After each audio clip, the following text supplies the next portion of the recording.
The transport's engine rattled as it crossed another stretch of cracked earth. Roy Hansen wiped sweat from his forehead and checked the fuel gauge again. 3 more days of this endless desert before he reached Cornerstone Settlement. The Bitter Flats lived up to their name in every miserable way possible. He had been driving cargo trucks for 6 years now. Earth to colony worlds, settlement to settlement, always alone. That was how he liked it after leaving the military. No orders, no complications, just him, his rig, and whatever needed moving from point A to point B. The radio crackled with static.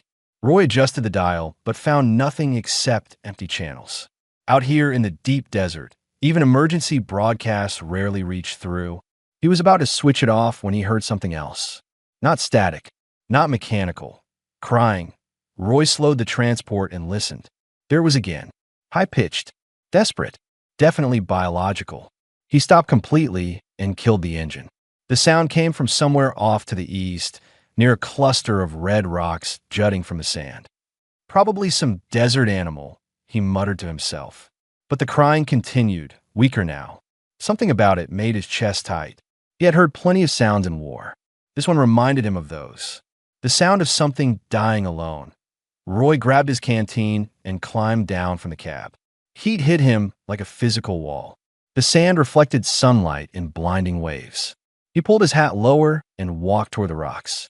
The crying grew louder, more frantic. Behind the largest boulder, half buried in red sand, lay a tiny creature. Roy stopped and stared. He recognized it immediately from the colony briefings. A Dreven hatchling, reptilian body covered in scales. Small wings folded against its back. But something was wrong with this one, that its scales were pure white. Roy knelt beside it. The hatchling's eyes opened slowly. Pale blue, clouded with pain. Its mouth opened in another weak cry. The little creature was dying. Sunburned skin showed through gaps in its scales. Dehydration had sunken its eyes. Red dust coated everything. "Easy there," Roy said softly. He knew about the Dreven and their traditions. He knew what white scales meant to them. Cursed, abandoned, left to die in sacred places. This hatchling had been thrown away like garbage. The creature looked at him. Something in those dying eyes hit Roy harder than he expected. Recognition, maybe, or just the last desperate hope of any living thing that didn't want to die alone. A small clawed hand reached toward him, trembling. Roy made his decision in that moment. He scooped up the hatchling as gently as possible and wrapped it in his cooling vest. The little thing was burning up despite its cold-blooded nature. He hurried back to the transport. Inside the cab, Roy activated the climate control and set it cooler. The hatchling lay on the passenger seat, barely moving. He grabbed his emergency medical kit and found the water dropper he used for radiator checks. He filled it from his canteen and carefully squeezed drops into the creature's mouth. First, nothing happened. Then the hatchling's tongue moved. It swallowed. Roy gave it more water, slowly, carefully. The little creature drank desperately, its body shaking with effort. After several minutes, the frantic edge left its breathing. "That's it," Roy encouraged. "Small sips. You're okay now." He had no idea if that was true. He had no idea how to care for a Dreven hatchling. But he couldn't leave it to die. His human conscience wouldn't allow it, regardless of alien traditions or local laws. Roy pulled out a supply blanket and created a makeshift nest in the footwell of the passenger side. The hatchling was too weak to move much, but its eyes tracked him constantly. When he placed it in the blanket nest, the creature made a small sound. Not crying anymore. Something softer. "Guess you need a name," Roy said. He looked at the pure white scales. "How about Pale?" "Simple enough." The hatchling blinked slowly. Roy took that as agreement. He pulled out a protein bar from his supplies and broke off a tiny piece. He wasn't sure if Dreven ate solid food this young, but it was worth trying. He held the piece near Pale's mouth. The hatchling sniffed it, then took it carefully between tiny teeth. It chewed slowly and swallowed. "Good," Roy said. "We'll figure this out together." He restarted the engine and pulled back onto the desert track. The cargo he carried could wait. Finding proper care for Pale was more important. He adjusted the climate controls again, making sure the temperature stayed comfortable for his new passenger. Pale made another small sound and curled tighter into the blanket.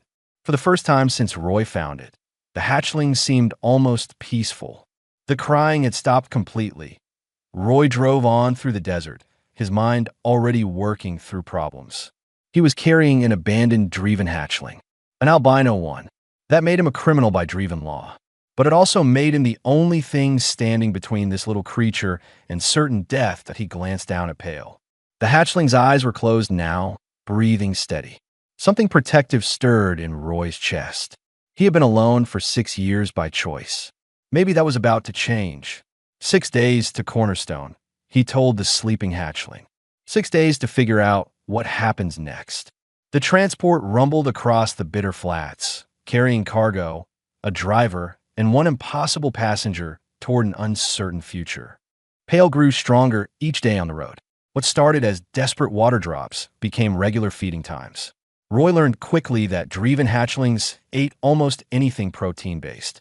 His emergency rations worked fine, though he suspected fresh meat would be better the second day. Pale could stand on wobbly legs.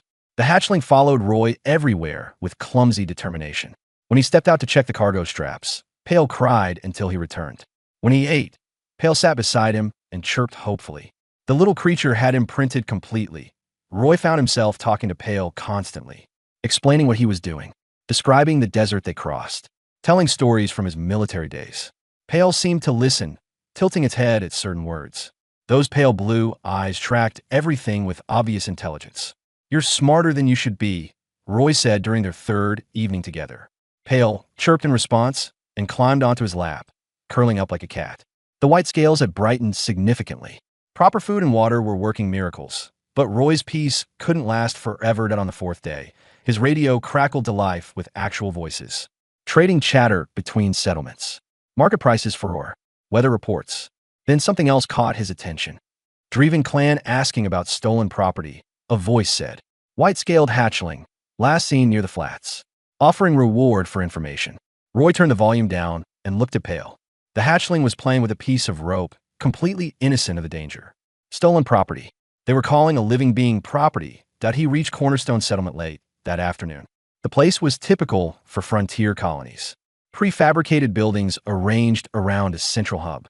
Mining equipment everywhere. Humans, Dreven, and a few other species moving through dusty streets. Roy parked at the cargo depot and left Pale hidden in the cab with strict instructions to stay quiet. The hatchlings seemed to understand, curling up in the blanket nest without protest. The delivery went smoothly until Roy spotted Lucia Mendez near the depot office. She was a xenobiologist he had worked with before. Smart woman with more knowledge about alien species than anyone else on Redstone. If anyone could help, she could. Roy. Lucia smiled when she saw him. "Long time. How was the crossing?" "Complicated," Roy admitted. He glanced around and lowered his voice. "Need to talk to you. Privately." Lucia's smile faded. She nodded and led him to a quiet corner behind the storage units. Roy explained everything. The crying in the desert.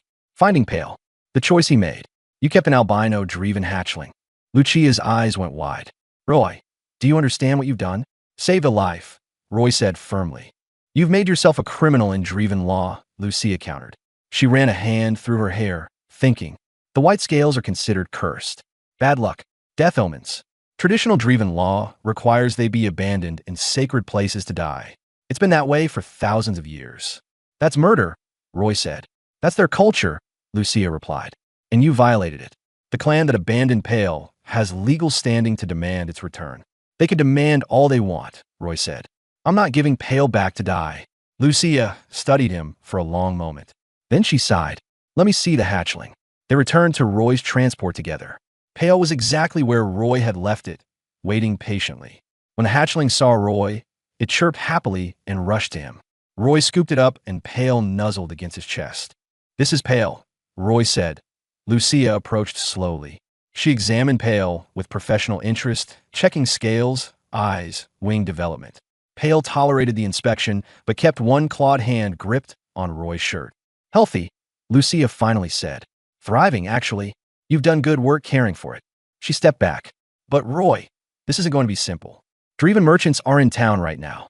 If they catch Pale's scent, then I'll deal with it," Roy said, as if summoned by the conversation. Voices approached. Roy recognized Dreven's speech. He quickly tucked Pale inside his jacket.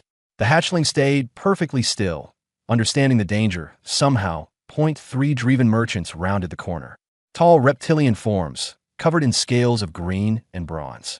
They stopped when they saw Roy and Lucia. One of them sniffed the air. Its eyes narrowed. "Human," it said in accented standard language.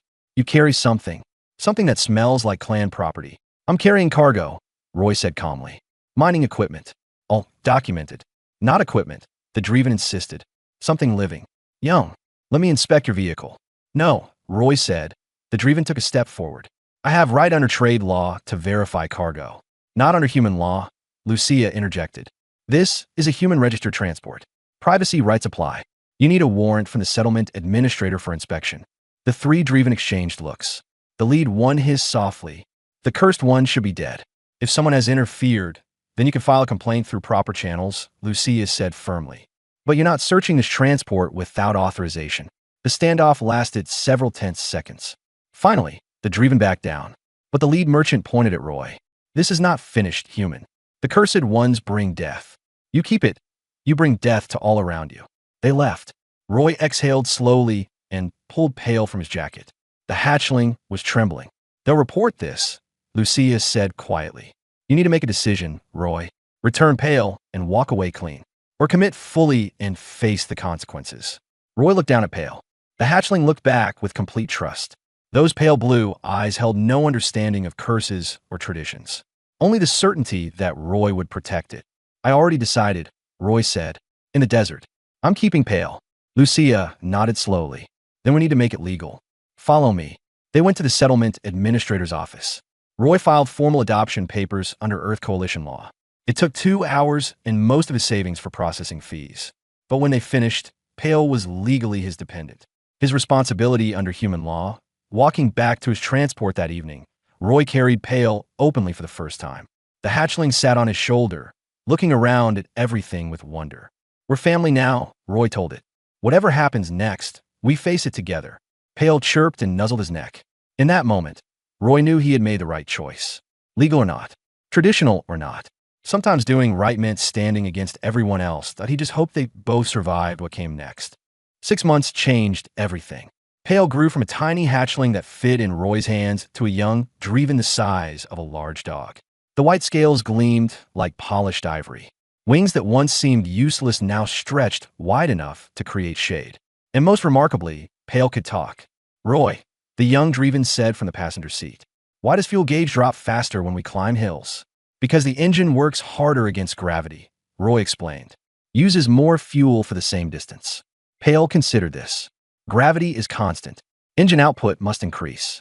Therefore, fuel consumption increases proportionally to grade angle and cargo weight. Roy smiled. Pale's intelligence had surpassed every expectation. The young Dreven learned languages effortlessly, now speaking 3 human dialects plus native Dreven. Mathematics came naturally. Navigation seemed instinctive. Pale could calculate optimal routes faster than the transport's computer. "You're too smart for your own good," Roy said affectionately. "Cannot be too intelligent," Pale replied seriously. "Intelligence is survival advantage. You taught me that." They were 3 days from Cornerstone when everything went wrong. Roy's transport had become famous across the colony network. The human driver with the white dragon. Other drivers requested his routes, claiming cargo arrived safer when Pale rode along. The young Dreven had an uncanny sense for mechanical problems, alerting Roy to issues before they became critical. But fame brought attention. And attention brought consequences. The Dreven delegation arrived at Cornerstone with formal demands. 7 clan elders, scales dark with age and authority. They waited at the settlement hub when Roy pulled in for his regular supply run. Pale sensed the danger immediately, pressing close to Roy's side. "The human Roy Hansen," the lead elder said. "We come to address the abomination situation." "Pale has a name," Roy said coldly. "Use it." "The cursed one has no name in clan law," the elder continued. "It should have died in the sacred place. Your interference violated ancient tradition.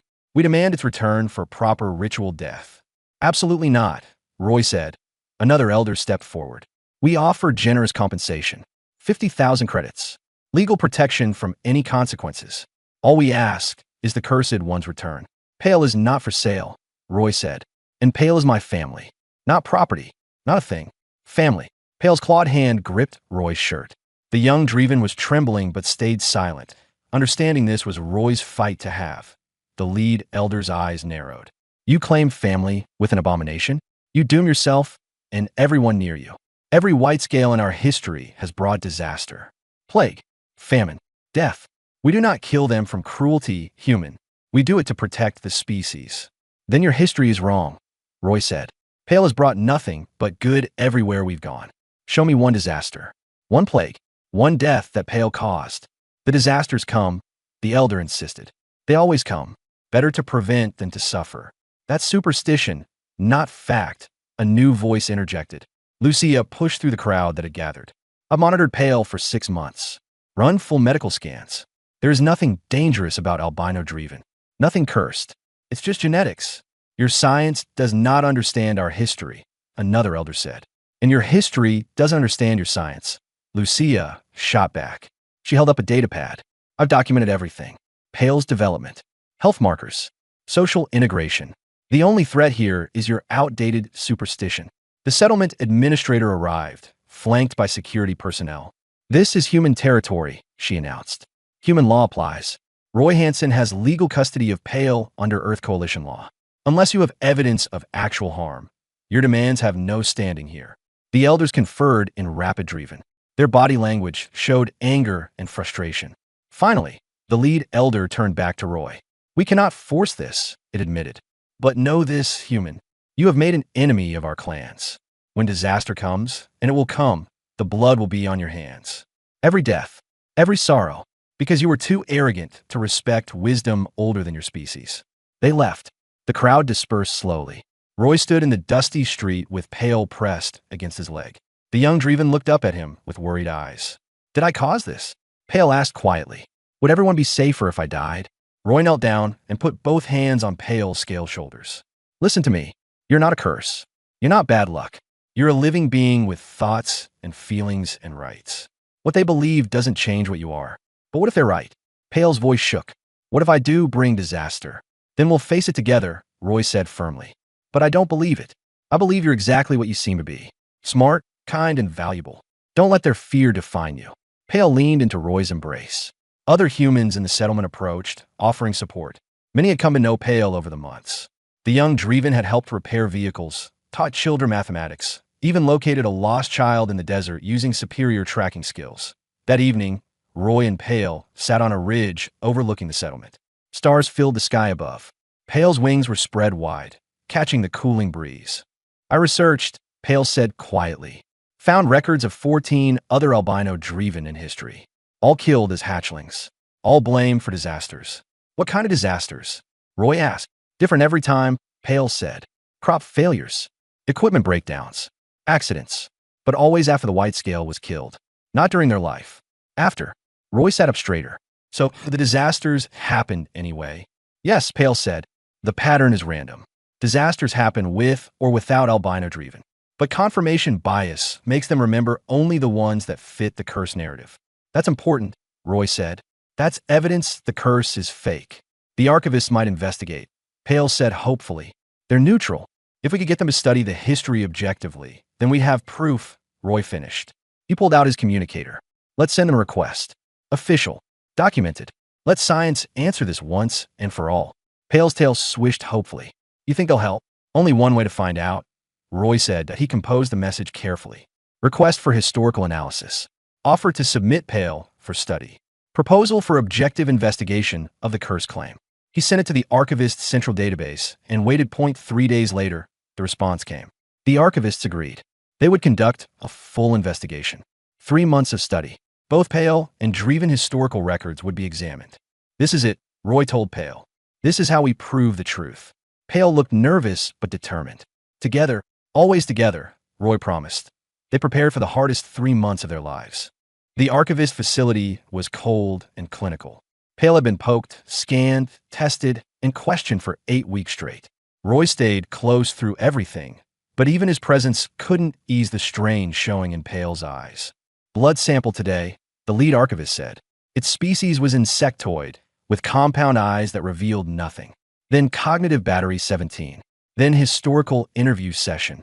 How much longer? Roy asked. For more weeks, the archivist replied. Thoroughness requires time.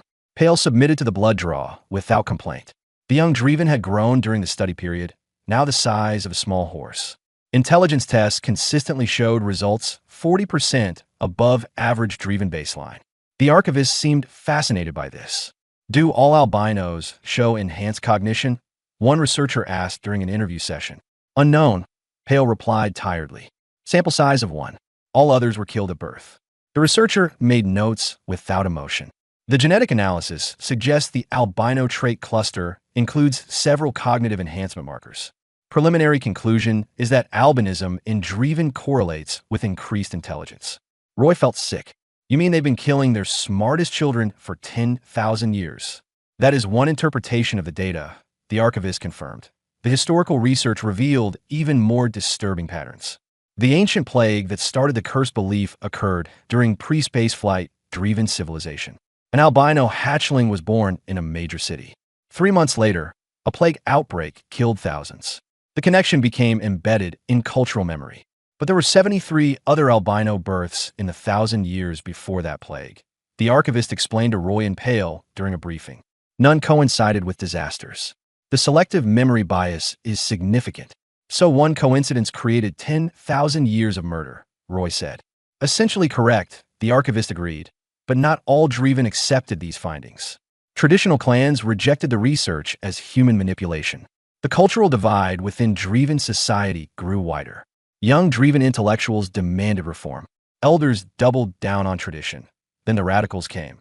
Roy and Pale were walking back to their temporary quarters when 6 Dreven in traditional clan markings blocked their path. Roy recognized the hatred in their eyes immediately. The cursed one ends tonight, their leader said, before more damage is done to our people. Back off, Roy warned. His hand moved to his sidearm. You cannot protect it forever, human, the Dreven said. Our ancestors demand this death. They attacked. Roy drew his weapon, but Pale moved faster. The young Dreven's tail whipped out, catching one attacker across the chest. Wings spread wide in a dominance display. A deep growl rumbled from Pale's throat, nothing like the gentle creature Roy knew. Stay back, Pale snarled. I will not die for your superstition. 2 attackers lunged. Pale's claws raked across scales, drawing blood. Roy fired twice into the air, the shots echoing through the facility. Alarms blared. Security forces rushed in. The fight ended as quickly as it started, but damage was done. 3 attackers were injured. Roy had a gash across his shoulder. Pale's wing membrane was torn. They stood together, backs against a wall, both bleeding. The aftermath was chaos. Dreven leadership demanded extradition. Earth Coalition refused. The incident became galactic news. Human protects alien abomination with violence. Traditional values versus human interference. Political crisis between species. Roy sat in medical while they stitched his shoulder. Pale was in the next room, getting the wing membrane repaired. Lucia came to check on them both. This is getting dangerous, she said. Maybe you should consider no, Roy said flatly. Don't even suggest it. Roy, people want Pale dead. They tried to kill both of you. And they failed, Roy said. Because we're stronger together than they expected. Pale entered, wing bandaged, but functional. The young Dreven looked shaken, but unharmed otherwise. Roy stood and pulled Pale into a careful hug. I hurt them, Pale said quietly. I used claws. Drew blood. Does that make me the monster they claim? That makes you someone who refused to die, Roy said. Self-defense isn't murder. You protected yourself. You protected us both. But violence is sometimes necessary, Roy finished.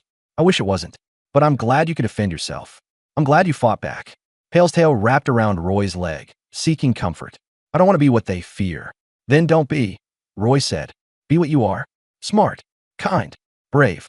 Show them their fear is wrong by living well. The archivists accelerated their timeline after the attack. Within 2 weeks, they had enough data for preliminary conclusions. They called a formal presentation attended by representatives from multiple species, including both human and Dreven leadership. The lead archivist presented findings with clinical precision. No causal link between albino Dreven and disasters. Historical pattern analysis showed random distribution of catastrophes. The curse was cultural trauma, not biological reality. The albino gene cluster included cognitive enhancements that made white-scale Dreven potentially more valuable, not less. Recommendation. The archivist concluded. Immediate cessation of infanticide practices regarding albino driven. Implementation of protection laws. Cultural education programs to address historical trauma.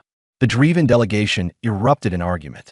Traditional elders shouted over reformist representatives. Human observers watched the species confront 10,000 years of unnecessary death. One young Driven stepped forward. "I am keeper of records for the northern clans," she said. "I have reviewed the evidence. It is conclusive. We have been wrong. Terribly, horrifically wrong. We have killed children who could have been our greatest minds. I call for immediate reform." The debate raged for hours. Finally, a vote was called. By narrow margin, Driven leadership agreed to implement the archivist recommendations. Albino hatchlings will be protected by law. Traditional clans who refused would face sanctions. Roy and Pale watched from the gallery. When the vote concluded, Pale's whole body relaxed. "It's over," Pale whispered. "They'll stop killing us." "The ones born from now on," Roy said gently. "But 14 others died before you. Remember them." "Always," Pale promised. That night, they received a message. 5 albino Driven hatchlings had been secretly saved by reformist families. They were alive because Pale lived. Because Roy had stopped in the desert. Because one human refused to let tradition override compassion. 5 lives, Pale said, reading the message. "Because you saved one. Because you were worth saving," Roy corrected. "Never forget that." Pale leaned against him, exhausted but hopeful. The fight wasn't completely over, but they had won the most important battle. The right to exist. The right to live without fear. Together, they had changed history. 1 year after the archivist verdict, Pale had grown into a fully mature Driven. Wings strong enough for sustained flight. Intelligence that impressed even the most skeptical observers. Roy watched with pride as Pale navigated their transport through a difficult canyon route, calculating angles and wind shear without computer assistance. "Approach vector optimal," Pale announced. "Should clear the narrows with 15 meters margin." "Show off," Roy said with a grin. "Accurate assessment is not showing off," Pale replied, but Roy caught the pleased tone. They worked together seamlessly now. Roy handled the business side, while Pale managed logistics and navigation. Their company had expanded. Wide-scale transport employed 12 people across 3 vehicles. And most importantly, it provided work for the rescued albino Driven .6 white-scaled youngsters now lived openly. The 5 saved during the verdict period, plus 1 more discovered by reformist Driven who refused to let tradition dictate death. All 6 apprenticed with Pale, learning navigation, engineering, and the practical skills that proved their value. But challenges remained. They were delivering supplies to a mining outpost when Roy fell ill. It started as simple fatigue. Within hours, he was burning with fever. Pale insisted on stopping immediately. "Hospital is 8 hours away," Pale said, checking Roy's temperature with growing alarm. 40 degrees Celsius. "Too high. Dangerous. Just need rest," Roy mumbled. His vision blurred. The world tilted. "No," Pale said firmly. The young Driven's claws were surprisingly gentle as they helped Roy to the sleeping berth. "You need medical attention. I'm calling ahead." Roy tried to argue, but his body refused cooperation. He drifted in and out of consciousness. Pale's voice was constant, speaking to someone on the radio. Coordinating. Problem-solving. Taking command. When Roy woke, bright lights hurt his eyes. "Hospital."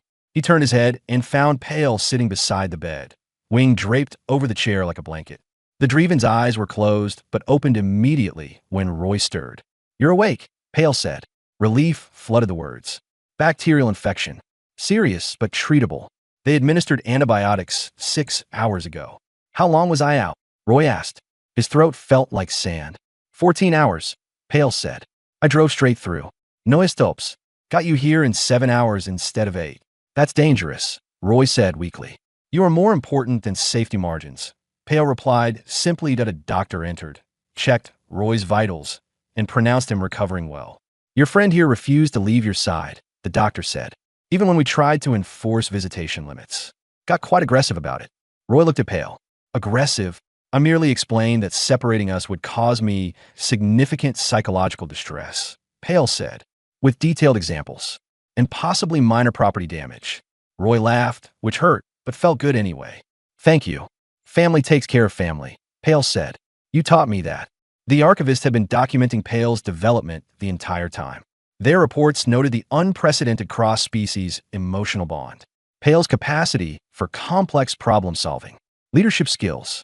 The ability to balance driven instincts with learned human values.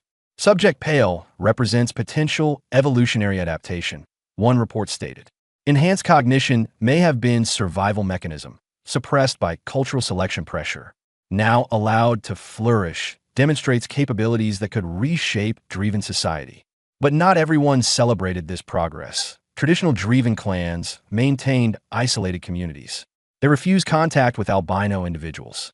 Some claimed disasters were still coming, just delayed. Others simply couldn't accept that their ancestors had been wrong for so long. One elder sent a message directly to Pale. Roy was present when it arrived. White-scaled abomination, the message began. You have corrupted human hearts and weak-minded youth. You twist science to hide truth. The ancestors see. They judge. Your existence is poison to proper order. One day, all will understand. One day, you will bring the doom you were born to carry. Pale read it without expression, then deleted it. Don't let them get to you, Roy said. They do not, Pale replied calmly. Their fear is their burden, not mine. I cannot control their beliefs. I can only control my actions. And my actions prove them wrong every day. Roy felt proud. The frightened hatchling from the desert had become this. Confident, self-assured, unshaken by hatred. The 6 apprentice albinos looked up to Pale with obvious admiration. The youngest, barely a year old, stuck close to Pale during training sessions. Why do they hate white scales? The youngster asked one day. Pale considered the question carefully. Because fear is easier than change. Because admitting error is painful. Because some people need someone to blame for random misfortune. We cannot change their minds. We can only prove, through living well, that their fear is unfounded. Will they ever accept us? Another apprentice asked. Some already have, Pale said. More will follow. Change is slow but inevitable. We are the evidence. Our existence, our success, our contributions. These matter more than ancient superstition. Roy watched from a distance as Pale taught the youngsters navigation. The white-scaled driven moved with natural authority now. A teacher, a leader, a living contradiction to everything traditional culture claimed about cursed ones. That evening, Roy and Pale sat outside their transport under unfamiliar stars. They were 2 systems away from Redstone now. Business was growing. Demand for their services exceeded capacity. We should expand again, Pale said. Purchase 2 more transports. Hire additional crews. Ambitious, Roy noted. Practical, Pale corrected. White-scale transport is more than business. It is proof. Proof that albino driven have value. That we can succeed. That we deserve to live. Every successful delivery is another argument against the curse. When did you get so wise? Roy asked. I learned from the best, Pale said. A stubborn human who refused to leave a dying hatchling in the desert. Roy smiled. Best decision I ever made. For both of us, Pale agreed. They sat in comfortable silence. 5 years since that day in the Bitter Flats. 5 years of challenges, growth, and change. Roy was older now. Gray showed in his hair. His joints ached on cold mornings. But he had never felt more fulfilled. Thank you, Pale said quietly. For everything. For my life. For teaching me that I matter. For showing me what family means. Thank you for trusting me, Roy replied. For being exactly who you are. For proving that compassion beats superstition every time. Pale's wings settled over Roy's shoulders. Comfortable. Familiar. The bond between them went deeper than species or origin. It was chosen family. The strongest kind. Tomorrow they would continue their route. Next month they would expand operations. Next year, who knew what challenges would come? But they would face everything together.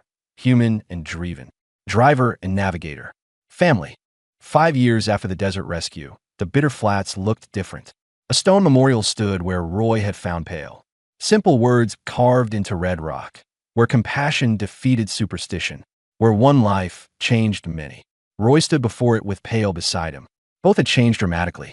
Roy's hair was almost completely gray now. Lines marked his face from years of squinting into desert sun. But his eyes still held the same determination. Pale had become magnificent. Adult driven stood twice the height of a human. White scales gleamed like polished marble. Wings could carry Pale across continents. But the same gentle intelligence remained in those pale blue eyes. Hard to believe it started here, Roy said. Everything starts somewhere, Pale replied. This was our beginning. They were not alone. 23 albino driven now lived openly across 4 colony worlds. White-scale transport had grown into a major logistics company. 15 transport, 60 employees of multiple species. And every albino Dreven who wanted work had it. But more importantly, Dreven culture had shifted. Reformist clans now outnumbered traditional ones. Albino hatchlings were protected by law. Medical care, education, opportunity, things that have been denied for 10,000 years. The council wants to meet you, Pale said. Both of us. They're ready to make a formal statement. The Dreven High Council had resisted change for years. Traditional elders maintained that the jury was still out on the curse. But time and evidence eventually won. Not a single disaster had been linked to albino Dreven. Meanwhile, white-scaled individuals excelled in every field they entered. Science, engineering, diplomacy, art. The evidence was overwhelming. The curse was fiction. The council chamber was ancient. Stone walls carved with 10,000 years of Dreven history. Roy felt small standing before 7 elder Dreven. Pale stood tall beside him, unafraid. We have called this meeting, the council leader began, to address a historic injustice. The chamber fell silent. For 100 centuries, our people believed albino hatchlings carried a curse. We abandoned them to die. Thousands upon thousands of children. We told ourselves it was necessary, that we protected the many by sacrificing the few. The elder's voice carried genuine sorrow. We were wrong. Those 3 words echoed through the chamber. Several younger, Dreven in the gallery, let out relieved sounds. Others wept quietly. The evidence is conclusive. There is no curse. There never was. We killed our children based on superstition and fear. We eliminated individuals who might have been our greatest scholars, leaders, and innovators. This is our shame, our burden to carry. The elder looked directly at Pale. To those who survived despite our cruelty, we apologize. Words cannot undo the harm, cannot bring back the lost. But we acknowledge the truth. You deserve to live. You always deserve to live. Pale's tail moved slightly. Emotional tells Roy had learned to read. Pride, relief, vindication. Furthermore, the elder continued. We established the White Scale Heritage Project, resources dedicated to finding any remaining albino individuals in isolated communities. Medical care, education, reparations for surviving family lines, and historical documentation, so future generations remember this mistake and never repeat it. The gallery erupted in discussion. Roy reached out and put a hand on Pale's shoulder. The gesture of support between them had become natural over the years. After the ceremony, they walked through the council gardens. Pale's wings were folded but relaxed. Content. How do you feel? Roy asked. Strange, Pale admitted. I wanted this recognition for years. Fought for it. But now that it's here, I feel heavy, thinking about all the ones who died, who never got this chance. Survivor's guilt, Roy said. Natural response. But you can't carry their deaths. You can only honor their memory by living well. I know, Pale said, and I will. We all will. The 23 of us represent hundreds who should have lived. We have responsibility to make the most of this gift. They reached a viewpoint overlooking the valley. Transport ships moved across the sky. Some carried white scale logos. Their company, their legacy. What happens now? Roy asked. You've achieved what we set out to do. Reform the culture. Save lives. Proven the curse was fake. What's next for you? Pale was quiet for a long moment. The younger ones look to me for leadership. They need guidance. Structure. Someone who understands both Dreven and human perspectives. Pale turned to Roy. But I will not abandon you. We are family. That does not change. I'm not asking you to abandon anything, Roy said gently. I'm saying you've outgrown cargo transport. You're a leader now. A symbol. You could do so much more than drive routes with an old human. You're not old, Pale said firmly. And driving routes together is not small work. Is our work. What we built together. Roy smiled. Then we continue. But maybe we adjust. Train the next generation. Let them handle the daily runs while we focus on expansion. Strategy. Building something that lasts beyond us. Partnership, Pale said. Equal. Like always. Like always, Roy agreed.